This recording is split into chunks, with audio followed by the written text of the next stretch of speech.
Hello again. I didn't think I'd be posting again so soon, but a package from Target arrived today, and it was the missing 3 pieces that I needed to complete the Abomination BAF from that wave, that new wave. And you can see it right away. I've transferred Rage's vest onto Crossbones. Don't really know who Rage is. He was in the comics after my time, so I have no interest in the character. Bones only marginally, Crossbones only marginally because he's been in the movies. You know, I think I stopped reading Marvel comics around '86, maybe even earlier, actually. For the most part. So, but he seems to have carved a niche for himself in the Captain America verse. Now, of course, Abomination is a follow-up on something that Shardamus shared with everybody, and that is that the Abomination head from the BAF, the old BAF, will fit the new one. And he showed briefly how well it fits, and there's a gap, there's a big gap, but he didn't quite show every single angle, and that's okay. He shares enough, and I think a chance based on what he showed us. Now, you can see that is a huge gap. Let's get that in focus there. However, if you pivot the head like that, put it forward, it isn't quite so bad. Now the next stage, I think, as far as my one here is concerned, you know from previous videos that I have no skills at all. I've got a razor blade and imagination. That's about all I've got. But I'm thinking maybe some kind of bright yellow wash for the underbelly parts and underarms. This is my unified theory of Marvel Legends and other action figures, is that I've got to debate value of the original figure against just how willing I am to mutilate it for my own purposes. And I have had to sell a collection in the past. That's happened. That's always on my mind. I don't want it to happen again. But I kind of like things pristine in their own way. I don't mind swapping heads, but I don't like carving things up if I don't have to. But I'm thinking here that is there a green piece, maybe a leg or something, or an arm, a wrist maybe even, that can be possibly hacked off, sawed off, so it's just a little ringlet, and then put that between his head and his chest so that it kind of fills in the gap there, and then painted. I don't mind painting this body. It seems pretty easy to buy.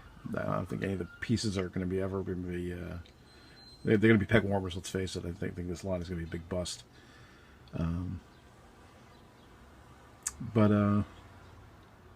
Yeah, so the painting and the hacking, I think we can make a nice proper size Abomination out of this. Something that can stand up to the Hulk. And you've seen that comparison in Shardamus's video, which I was also grateful for. So that's what's happening today. An Abomination that is the appropriate size and meanness to the recent Hulk anyway. And it's funny about the Hulk. Whenever I see the Hulk on video from the 2-pack, it is bright green. And it just isn't quite that green in person if you don't already own it. And if you haven't seen it in the stores, because I haven't seen it in the stores, I don't think. It's not as terrible as it looks. I'm looking at it on my shelf in the corner now. And so hang on a second. He's not too far away or uneasy to retrieve. Bear with me a second.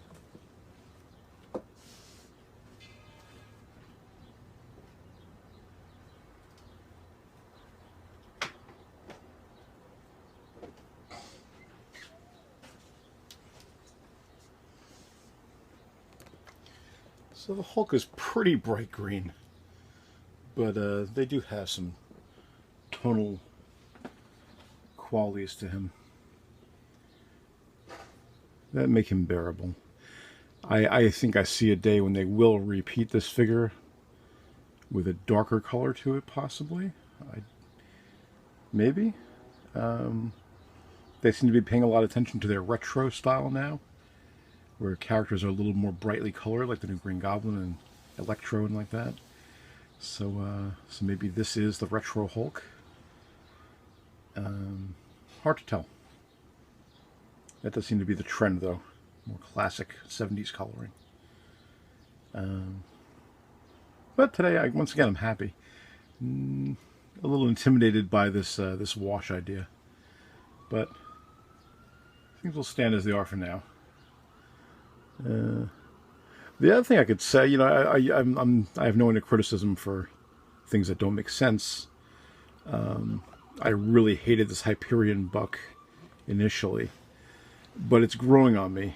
And if you have the legs a little more close together, so it doesn't look like he has a a baby cradle there going on, it isn't too bad. It's actually a nice buck, and it just isn't that awful. I was trying to think of something I could do with Rage himself here. Looks like a good starting point for a Glenn Danzig action figure. And in fact, that's how I've advertised the two I have up for sale for him. But because I don't really intend to keep him. Along those lines, I also have this idea for a Trent Reznor vintage action figure using the oh god, which one is it? Commandy from the DC Universe line. He's got the hair going on. Just needs to be painted black, and he has these kind of industrial style shorts. Just needs some fishnet stockings applied to his legs, and he's got the boots too. Is it Commandy? I mean, when you get to my age, your memory starts to go. It's amazing I can think of all this stuff as it is. So, anyway, thanks for watching one more time, and maybe I'll see you again sooner than I expect. Have a good day.